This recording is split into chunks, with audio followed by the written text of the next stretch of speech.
안녕하세요. 불만찬 기자들입니다. 다 맞출 수 있었는데 6중 5전 6중 5. 전북이 나를 아니 인천 맞추고 수원 포항 무승부 맞추고 전북이 틀릴 줄은 몰랐었죠. 그러니까요. 어쨌든 뭐 모처럼 많이 맞아가지고 네. 이게 또 맞추면 기분이 좋아. 좋았죠. 네. 네. 맞아요. 근데 커뮤니티에 찬 기자 올킬 가나 이런 그 커뮤니티 제 밑에 막 기자 추갈못이라고 하셨는데 맞습니다. 뭐 부정은 하지 않겠습니다. 자, 순위 싸움이 점점 치열해지고 있어요. 네. 이를 가속화시켰던 13라운드 리뷰 진행하도록 하겠습니다. 자, 첫 경기 서울 성남전. 저희가 무승부를 맞추겠는데 둘 다 허심 공방을 예상했는데 난타전 2대2 무승부로 끝이 났습니다. 창피합니다. 양팀 모두 무승 중이라 승삼이 필요했는데요. 네. 승점 1점씩 나눠 가졌습니다. 두 번이나 리드한 상황에서 승리하지 못한 성남이 아무래도 조금 더 아쉬울 수 있을 것 같은데 전반 5분에 박용지가 엄청난 역습 과정에서 네. 데뷔골을 넣었습니다. 이규성 패스가 정말 맞아요. 좋았습니다. 네. 네, 커뮤니티에서 좀 재밌는 걸 찾았는데요. 뭐 창 기자가 저한테 토스를 해줬는데 서울이 첫골 전문 상담 컨설팅 업체다. 뭐 이런 내용이었어요. 맞죠? 네, 보니까 웃기면서도 놀랍더라고요. 뮬리치 서울전 득점하고 떡상 바코 역시 임상혁도 모처럼 득점했고 에드가도 마찬가지고 연속골 넣고 있죠. 라스에서 많은 분들 좀 웃음 포인트가 있었던 것 같아요. 라스가 막 어디 보낸다 뭐 못한다 이런 얘기 나왔을 맞아요. 때 라스가 서울전을 통해서 반전의 골을 만들었다는 내용이고 박용지도 올 시즌 그 성남 데뷔골을 서울을 상대로 넣었습니다. 참 서울로서는 좀 안 좋은 징크스가 이어지는 것 같고 박용지가 그래도 좀 기대에 못 미쳤는데 이 골을 통해서 조금 반전의 좀 기미를 만들었다고도 볼 수 있습니다. 그럼 좋은 흐름으로 이어가는데 전반 종료 전에 실점을 합니다. 나상호가 리차드에게 파울을 얻어서 페널티가 주어지는데 여기서 약간의 실랑이가 있어요. 파르세비치랑 나상호 둘 다 서로 차고 싶어 했고 나상호는 본인이 얻었으니까 본인이 차고 싶어 했는데 파르세비치가 결국은 자기가 차겠다고 해서 또 득점을 합니다. 네. 두 경기 연속 페널티골을 넣으면서 1대1. 근데 후반 12분에 성남이 다시 앞서가죠. 홍준호가 어이없는 자책골 헤더로 넣으면서 추격 의지에 좀 찬물을 끼웠는데 이 골은 수원FC 박지수와 함께 이 라운드의 최고의 자책골 중에 하나라고. 박지수가 좀 더 멋있었던 것 같은데. 그 다이빙이고 그 정도로 좀 멋지지만 서울로선 좀 가슴 아픈 골이었는데 경기 끝나고 박진영 감독이 홍준호 따로 불러서 좀 미팅하는 장면이 맞아요. 카메라에 잡혔었죠. 네. 그 정도로 조금 안 풀렸던 경기였고요. 경기로 돌아오면 이런 흐름이면 서울이 뒤집기 어렵겠다. 저희가 늘 말씀드리지만 서울은 후반에 반전 카드가 많지 않아요. 경험 없는 공격수들이 대다수다 보니까 그런데 기존에 있던 선수들이 뭔가를 해줘야 되는데 딱 그렇게 해줬습니다. 역습 상황에서 조용욱이 드리블해서 상대 진영까지 들어가고 뒤에 있는 윤종규한테 내주고 윤종규가 옆에 있는 나상호에게 내주고 나상호가 득점. 서울이 가장 좀 원했던 그런 장면이 나왔습니다. 근데 이게 약간 리차드의 부상 여파라고도 좀 보이는데 이에 앞서서 리차드가 본인이 파울하고 부상을 당해서 나가거든요. 근데 성남 입장에서는 치명적이죠. 치명적이죠. 근데 딱 그 리차드가 없어서 그런지 계속 그 자리가 비어 있더라고요. 가운데가. 조용욱을 그 역습을 차단하는 선수도 없었고 그리고 나상호 슈팅할 때는 그 앞에가 너무나 텅 비어 있어요. 한 2, 3m가. 그래서 리차드의 공백 여파라고 좀 보여지고요. 뭐 나상호가 7경기 만에 득점한 것도 좀 잘했고 이날 MOM도 선정되고 했지만 저는 조용욱을 조금 칭찬하고 싶습니다. 그래서 KOM은 조용호? KO에 가야죠. 조용욱으로. 네. 자연스럽게 조금 보면 서울이 흔들린 게 구심점이 빠져서잖아요. 네. 근데 조용욱은 사실 핵심 리더 그룹에 포함할까? 좀 포함되지 않는다고 좀 저는 봤는데 수협전이나 성남전 보면 조용욱이 공격진에서 한 역할이 굉장히 많구나. 그런 생각이 들게 합니다. 나상호 연결된 골 그 장면에서도 좀 미친 속도로 역습을 하고 지친 상황인데도 그리고 공을 잡았을 때 연결하는 장면과 그리고 약간의 헐리우드 액션도 예년 대비 굉장히 좋아졌습니다. 무엇보다 기성용이 공을 잡았을 때 저희는 항상 기성용 나상호 조합만 생각하는데 기성용이 조용욱을 좀 바라봐요. 그리고 조용욱한테 전진 패스 주면 조용욱이 돌려놓는 거 잘하거든요. 딱 돌려놓으면 거기서부터 갑자기 공격이 딱 시작되는 겁니다. 그러다 보니까 조용욱 복귀 효과가 생각보다 크구나. 수협전에 이어서 그런 생각이 들었습니다. 나상호가 아무래도 좀 더 여유가 생길 수 있으니까. 여유가 생겼죠. 좀 숨 쉬면서 본인이 득점할 수 있는 찬스도 많이 만들고 있고 서울이 좀 주목할 게 지금 여전히 리그에서 7경기 연속 승리가 없긴 한데 최근 2경기에서 3번이나 동점을 만들었어요. 어쨌거나 연패 흐름에 탈출해서 추격 의지를 보이고 있다는 점은 고무적이라고 할 수 있습니다. 네, 다음 경기는 그 수원FC 대 대구전. 대구가 역시 난타전 끝에 4대2로 승리했습니다. 되는 팀 안 되는 팀 이야기 하잖아요. 그거를 극명하게 보여준 경기가 아닌가 싶은데 경기 후에 김덕인 손FC 감독이랑 통화를 했는데 져서는 안 되는 경기를 또 졌다고 굉장히 안타까워하더라고요. 이 경기 끝나고는 약간 좀 감독님도 데미지를 느낄 정도로 굉장히 안타까운 경기였는데 네. 여러 차례 말씀드리지만 올 시즌 손FC 경기력 나쁜 건 아닙니다. 운이 따르지 않고 고비에서 흔들리면서 무너진 경기가 많은데 이날 그 전형을 본 경기였습니다. 전반전은 손FC가 올 들어 포항전과 더불어 가장 잘한 경기 아닌가 싶을 정도로 중원에 변화를 줬는데 거의 7대3, 8대2 정도로 대구를 아예 압도하는 경기를 펼쳤습니다. 양동이는 시즌 첫 필드골도 넣고 기분 좋게 출발했는데 직전에 얘기했죠. 브루네이 아이콘 박지수가 환상적인 다이빙 헤더 자책골로 동점골을 내줍니다. 와일드카드 후보 중 하나의 박지수는 이날 김학범 감독이 보고 있는 자리에서 또 아쉬운 플레이를 펼쳤는데 사실 중국 리그를 보신 분 아시겠지만 박지수가 광저우 헝다에서는 거의 김민재급 리그 최고 수준의 경기를 펼치고 있었거든요. 근데 뭐가 꼬였는지 수원FC 합류에는 계속 꼬이고 있는데 누구는 김도균 감독이랑 4대가 안 맞는다 이런 얘기도 하더라고요. 예. 사실 불운한 장면을 빼면 경기력 자체가 아주 나쁜 건 아닌데 사실 이 불운한 장면이 모두 골과 연결되는 장면이다 보니까 상대적으로 박지수 선수의 지금 부진 이런 부분이 좀 도드라져 보이거든요. 어쨌든 손FC가 좀 안 풀리는 이유 중에 하나고요. 손FC는 후반 9분 라스가 한 골을 더 넣으면서 다시 앞서 나가는데 이후 수비가 급격히 무너집니다. 무너진 것도 있지만 이 과정에서 이상하다 싶을 정도로 불운한 장면 겹치는데 뭐 MBC였나요? 그 방송에서 이제 뭐 나온 것도 했었는데 사실 마지막 이근호 골 장면에서는 볼이 그렇게 흐르기도 우당탕탕하도 글로 가버렸어요. 예. 물론 조직적인 부분에서 아쉬움이 있기에 벌어진 일이기도 하지만 어쨌든 전체적으로 한순간 흔들리는 순간에 급격히 무너진다는 거. 일단 후반에 유독 좀 이런 부분이 자주 벌어지는데 교체 카드 미스가 좀 많거든요. 저는 사실 시점이나 교체 카 자체는 충분히 이해가 가는데 이상하게 들어간 선수들이 못해요. 이걸 어떻게 해석을 해야 될지 모르겠는데 이날도 한승규, 이영재가 들어갔는데 한승규는 서울전에 미치지 못했고 이영재 선수 저희가 못 뛸 수 있다고 했었는데 이날 뭐 우여곡절 끝에 나가긴 했는데 부상 여파 확실히 있는 모습이었거든요. 손FC는 계속해서 지금 뭔가 꼬이는 모습 물론 승점차가 크진 않지만 지금 계속해서 지금 분위기가 가라앉아 있다는 건 굉장히 좀 안타까운 부분이고요. 반면 대구는 4연승 챔피언스리그권으로 올라섰습니다. 네. 사실 이날 경기랑 썩 좋지 않았어요. 그러니까 홍정훈이 빠지면서 확실히 수비가 지난 경기들에 미치지 못했고 공격도 좀 단조로운 느낌이 있었는데 기어코 역전승을 따냈습니다. 제가 이날 세징야 복귀한다 그랬는데 엔트리에도 빠졌어요. 그러니까 제가 취재할 때는 내부에서는 충분히 출전이 가능하다고 이야기해줘서 말씀을 드린 건데 이병근 감독이 아마 보다 좀 확실한 복귀를 원했던 것 같습니다. 이 부분에 대해서는 저도 엄원상도 비슷한 상황입니다. 뛸 수 있는 상태인데 아낀 겁니다. 그러니까 네. 예. 대구는 좋지 않은 흐름을 약간의 운을 타고 반등시키면서 이날도 승리를 거머쥐었는데 이런 게 되는 팀이라는 얘기거든요. 세징야 없는 동안 4연승, 대구는 세징야의 몫을 허리 공격에서 적절히 나눠 가졌고 김지적 에드가 투톱이 생각보다 좋아요. 이선을 활용하는 게 훨씬 더 지금 좋고 이선에서도 지금 많이 뛰는 선수들로 채워지다 보니까 저는 개인적으로 밸런스적인 측면에도 좋아졌다고 생각하거든요. 네. 다음 경기 세징야, 홍정훈이 복귀할 것으로 보이기 때문에 상승세가 어디까지 갈지 지켜봐야 될 것 같습니다. KOM 누굽니까? 에드가로 하겠습니다. 네. 이날 동점골도 넣었고요. 결승골 도우면서 또 한 번 대구의 승리를 이끌었습니다. 4경기 연속골. 사실 경기력 자체는 아주 좋지는 않은데 확실히 골 넣을 줄 아는 선수라는 게 슈팅 10개, 유효 슈팅 4개인데 그중에 4개가 골문 흔들었거든요. 네. 나이 때문에 걱정하시는 분들이 있는데 아직까지는 걱정할 필요가 없을 것 같습니다. 네. 세 번째 경기는 수원 포항 경기 1대1 무승부로 끝났습니다. 박건하 감독의 과감한 전술 변화가 만든 무승부였습니다. 김기동 감독이 정상빈 이번에 보이지 않겠다고 할 정도로 포항이 수비에 많은 공을 들였거든요. 딱 내려쓰더라고요. 네, 지난 경기 역습 3방에 무너졌잖아요. 일단 네. 무게 중심을 뒤쪽에 뒀고 저희가 프리뷰에서 이야기한 대로 신광훈이 어디로 가느냐가 중요했는데 중미로 둬서 전민광을 오른쪽 사이드백에 그러니까 아주 수비적으로 나서겠다라는 게 처음부터 김기동 감독의 생각이었는데 의도대로 풀렸어요. 전방 압박도 잘 됐고 최근 4경기에서 한 골밖에 내주지 않은 수비가 잘 버텼고 뒷공간을 내주지 않으니까 확실히 정상빈이 스피드를 활용하기 좀 어려웠었죠. 그런데 포항이 어쨌든 이런 상황에서 이른 시간 임상임이 감각적인 슈팅으로 선제골까지 넣으면서 경기가 쉽게 풀렸거든요. 후반 박건하 감독이 변화를 택합니다. 후반 헨리를 투입해서 박대원을 윙백으로 올리고 이기재를 아예 윙어처럼 활용했죠. 그 다음에 염기훈을 투입해서 제리치를 활용하려고 했는데 기대만큼 안 되니까 아예 제리치를 빼고 구대영을 넣고 김태환을 공격수로 올려버려요.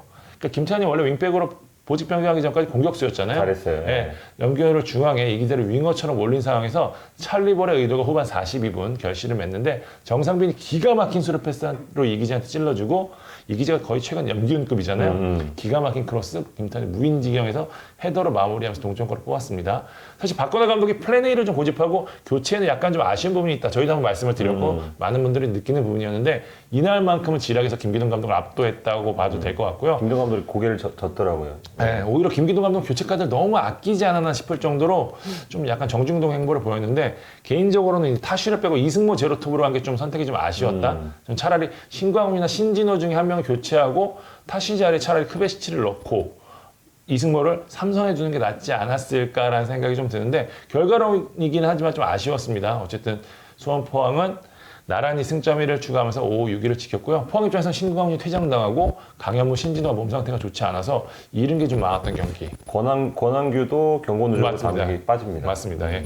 이날 경기는 양 구단의 레전드죠. 신하영 골키퍼 은퇴식이 있었는데 최초의 합동 은퇴식이었는데 보기가 좋더라고요. 예, 선수들 나와서 도열하고 박수치고 뭐 신과 함께 했던 설렘 잊지 않겠다라는 현수막도 기억에 남고요. 신하영 선수는 팬들이 이름 석자를 불러주셨던 순간이 가장 기억에 남는다면서 그라운드를 떠났습니다. 네. 제2 제2 인생을 시작하는 신하영을 응원하도록 하겠습니다. 네, 고생하셨습니다. KOM 누굽니까? 정상빈 하겠습니다. 네. 상대가 작정하고 맞겠다고 나온 경기 부담감이 있을 수도 있는데 19선수가 맞나 싶을 정도로 확실한 존재감 보였고요. 특유의 스피드, 저는 이 선수의 가장 큰 장점을 터치라고 보는데 어느 상황에서도 공격적이고 도전적인 위치에 볼을 받아두거든요. 당연히 수비가 힘들 수밖에 없는데 경기 운영도 갈수록 좋아지는데 후반 제가 동점골 장면에서 기가 막힌 스루 패스 이야기했었는데 그 패스의 강약이 기가 막혔어요. 저는 이 센스까지 좋은 선수이기 때문에 지금 수원의 에이스는 누가 뭐래도 정상빈이다. 이렇게 좀 말씀드리고 싶습니다. 네.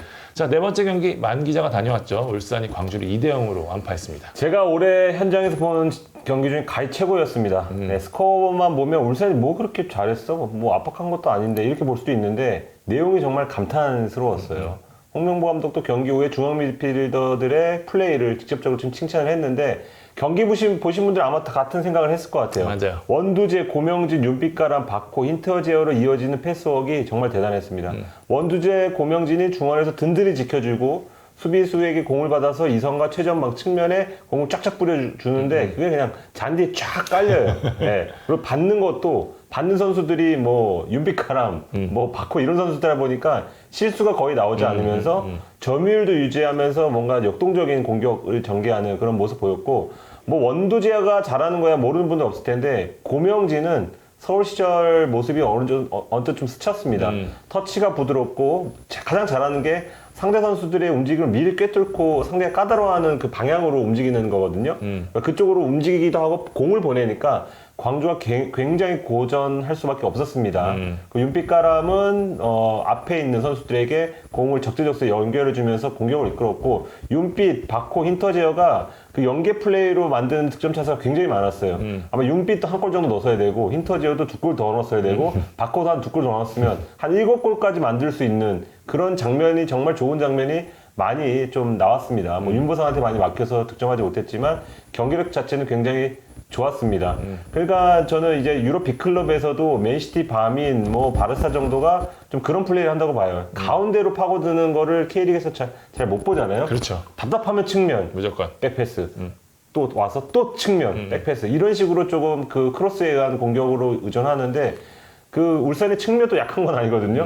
근데도 가운데를 일단 파고드는 다음에 안 될 때 측면을 써요. 이날도 김인성 한 8분인가 정도 뛰었고 이동준 아예 쉬었어요. 그 가운데로만 어떻게 좀 해결책을 마련했다는 점에서 이 팀 정말 대단하구나. 그러니까 전임 감독 시절에 있던 어떤 그 바탕에 지금 홍명보 감독이 약간 디테일을 추가하면서 정말 무서운 팀이 됐다는 걸 느꼈습니다. 그래서 모처럼 승리를 하면서 전북과의 승점 차가 4점으로 줄어들었어요. 힌터지어도 데뷔 2달 만에 골을 넣어서 여러모로 좋은 분위기를 탈 수 있을 거로 봤고 광주는 뭐 크게 사실 할 말이 많이 없습니다. 네 번째 연패를 당했고 펠리페 중심의 단조로운 공격이 조금 한계에 부딪힌 게 아닌가. 그래서 어서 빨리 엄원상이 돌아야 될 것 같다. 그리고 김종우, 이찬동의 복귀도 손꼽아 기다리고 있습니다. 자, KO 가겠습니다. 저는 울산 김태환으로 하겠는데요. 힌터제어와 바코의 골을 모두 어시스트하기도 했고 그런 공격적인 기여도 좋았지만 그냥 그 자체가 KOM이었다고 봅니다. 그러니까 거친 플레이 때문에 비판을 받는데 울산 입장에서 본다면 그야말로 진짜 든든 딸이에요. 2003년 기록 보니까 성남 이적한 다음에 큰 부상이 없고 항상 그 자리를 지키고 있습니다. 어느 팀에서나. 몸싸움 능하죠. 발 빠르죠. 경험 쌓여 노련하긴 하죠. 그러니까 이날 경기에서도 김주공이나 엄지성 이런 그 광주 이선 선수들이 거의 보이지 않았습니다. 네. 자, 다섯 번째 경기 전북과 제주의 경기. 이 경기도 굉장히 수준이 높았습니다. 1대1로 승부를 가리지 못했습니다. 네, 제주 대단합니다. 반짝 돌풍인 줄 알았더니 실력 대 실력으로 맞붙어서 전북을 상대로 승점 1점을 딴다? 과연 그런 팀이 많을까? 저는 이렇게 맞불러서 이렇게 한 팀은 오랜만에 봤어요. 전북을 상대로. 네. 그러니까 남길 감독도 약간은 좀 기분이 좀 상했나 봐요. 자꾸 제주 축구를 수비로 좀 폄하하니까 자꾸 점을 수비라고 하길래 우리 공격적으로 했다. 근데 실제로 그랬습니다. 그러니까요. 네, 전반전에 점유율 슈팅 수가 모두 전북을 앞서면서 당황했습니다. 선제골도 넣었죠. 이창민이 4개 슈팅 시도했는데 그중 하나가 이제 골키퍼에 맞고 나온 공을 정우재가 넣었습니다. 정우재는 전북과 어떤 협상을 벌였던 그런 선수였잖아요. 지난 겨울에. 근데 하필 그 정우재가 골을 넣어서 좀 당황을 시켰고 전북이 이제 힘을 주는 시점에 골을 먹었어요. 백승호, 김보경 바로를 차례로 투입을 했었거든요. 근데 그 이후에 실점을 했고 후반전에도 굉장히 고전을 했습니다. 근데 결국은 이제 후반 14분에 김보경 패스, 일류첸코 득점. 이게 약간 지금 패턴이 된 것 같아요. 맞아요. 네, 둘이 잘 맞는 것 같은데 이 장면으로 득점을 하면서 동점을 만들었지만 그 이후에도 김호규의 헤더라던가 그리고 문전 앞에 있는 찬스도 굉장히 많았거든요. 송범근의 선방이 아니었다면 진성욱이 슛도 골대위로 떠나면서 그런 장면이 좀 들어갔더라면 오히려 제주가 잡아줄 수도 있는 경기라고 좀 생각이 됩니다. 주민규가 처음부터 뛰었다라면. 네, 그렇죠. 놀랍게도 지금 13경기에서 한 번밖에 패하지 않았습니다, 제주가. 맞아요. 그것도 한 1패가 판정 이슈가 있었던 경기라고 본다면은 거의 사실상 무패 가까운 행보거든요. 좀 대단하다고 생각하고 그 약간 지루한 느낌은 거의 없고 약간 리듬감이 있는 축구를 하기 때문에 네. 좀 볼맛도 난다. 그 전북은 반면에 무패 중이긴 한데 3경기 연속 무승부 중입니다. 그리고 지금 최근 4경기에서 3골밖에 넣지 못했거든요. 화공과는 약간 거리가 있어 보이는데 약간 고비 이런 건 아니지만 조금은 좀 침체된 상황이다. 뭔가 어떻게든지 끌어올리기 위해서 김상식 감독이 이 부분을 좀 풀어야 된다 이렇게 생각이 됩니다. KOM 하겠습니다. 송범근, 이창민, 정우재 좋았는데 저는 그래도 송범근이 가장 좀 눈에 띄었습니다. 송범. 실점 각이다 하는 장면에서 어김없이 선방을 했고 그 흐름이 갑자기 끊길 뻔하는데 흐름을 좀 이어간 그런 활약을 했고요. 이날도 총 4개. 본인의 경기 평균 선방수보다도 더 잘했습니다. 천하의 전북이 어쨌든 간 송범근에 좀 의존하는 그런 경기가 많아지고 있습니다. 리그에서 가장 저평가받는 골키퍼 중 하나죠. 그러니까요. 네. 조현우에 가려지기도 했고. 마지막 경기는 인천 강원전입니다. 네, 인천이 승리를 했죠. 네. 상승세가 무섭습니다. 최근 3경기 무패 행진으로 단숨에 9위까지 뛰어 올랐고요. 인천이 3, 5위로 전환한 뒤에 경기력이 부쩍 좋아졌다는 거 제가 여러 차례 말씀드리죠. 사실 이날은 전체적으로 강원의 기세에 밀리면서 공격적으로는 잘 풀리지 않았어요. 투톱 자리에 또 네게바가 아쉬운 모습 보였고 박창환도 가운데서 존재감 보이지 못했는데 전반에 단 한 차례 슈팅도 날리지 못했습니다. 인천은. 그 정도로 빈공이었는데 후반 교체로 해법 찾았습니다. 김도혁, 송시우가 들어가면서 분위기가 확 달라졌는데 인천 특유의 속공이 좀 살아나면서 기세를 올렸고 결국 두 선수가 결승골을 합작했습니다. 송시우가 대각선으로 갈라준 패스를 김도혁이 가슴으로 잡아서 기가 막힌 슛. 이 첫 슈팅이었습니다. 이날. 그래요? 그게 결승골로 이어졌습니다. 네. 이후 인천이 김채훈, 오반석을 넣으면서 잠그기에 돌입했고 집중력 있는 수비로 3경기 무패를 이뤄냈습니다. 조성 감독 이야기한 대로 좀 김광석, 오반석, 오재석 등 고참 선수들이 확실히 버팀목이 되면서 위기 관리 능력이 눈에 띄게 좋아졌고요. 3, 5위에 대한 이해도가 높아지면서 특히 델브리치, 김광석, 정동현 3백의 수비력은 설명이 필요 없고요. 사실 이전형은 좌우 윙백이 중요한데 강윤구, 오재석이 진짜 좋거든요. 네. 다 13라운드만 지금 4승을 챙기면서 인천은 지난 시즌과는 확실히 다른 모습 보여주고 있고요.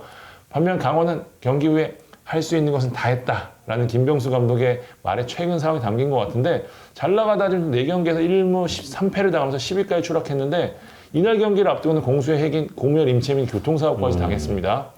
그 공백이 확실히 느껴졌는데 전체적으로 강원 공격 나쁘지 않았거든요. 마무리가 아쉬웠는데 마사가 여러 차례 찬스를 놓쳤고 후반에 들어갔을 때 성적이 더 좋은 김대현까지 들어갔는데 인천이 박스한 수비가 굉장했거든요. 그러면서 실마리를 못 찾았고 고멸의 공백이 좀 느껴지는 부분이 좀 있었고 수비는 김영빈, 아슐마토프가 들어갔는데 나쁘진 않았지만 역시 임채민이 있을 때까지 존재감은 아니었다. 그쵸. 예, 강원이 계속해서 부침이 있는데 지금 자신의 색깔까지 버리면서 성적을 위해 수비를 내려섰는데 그러고서도 좀 승점을 못 따고 있기 때문에 김 감독의 고민이 클 것 같고 이야기한 대로 좀 교통사고라는 부분에서 휴유증이 있을 수도 있기 때문에 고묘 림채민 공수의 핵심 자원이 활용폭이 줄어든 상황이라는 점이 아마 강원의 고민이 더 큰 부분이 될 것 같습니다. KOM 누굽니까? 오대석 하겠습니다. 네. 사실 3, 5위로 바뀐 뒤 눈에 띄는 변화 중 하나가 오대석을 오른쪽으로 옮긴 건데 왼쪽에서 뛸 때와 비교해서 경기력이 확 살아났거든요. 사실 지난 3경기 못뺄 때 이강현, 정동현, 4개 등의 주목을 받았는데 저는 오대석이 언성 히어로라고 불러도 될 정도로 오른쪽 든든히 지키고 있거든요. 지금 사실 정상 상태가 아닌데 저렇게 뛸 수 있나 싶을 정도로 압박 활동력 대단하고 간헐적으로 올리는 크로스의 질도 상당히 좋거든요. 최근 상승세를 이끄는 주역이라는 점에서 오대석 꼽았습니다. 네. 자, 13라운드 리뷰해봤습니다. 주중 방송에는 미리 보는 여름 이적 시장 여러분들이 좋아할 만한 컨텐츠 기획했습니다. 이 편도 많이 기대해주세요. 지금까지 볼만찬 기자들이었습니다. 감사합니다.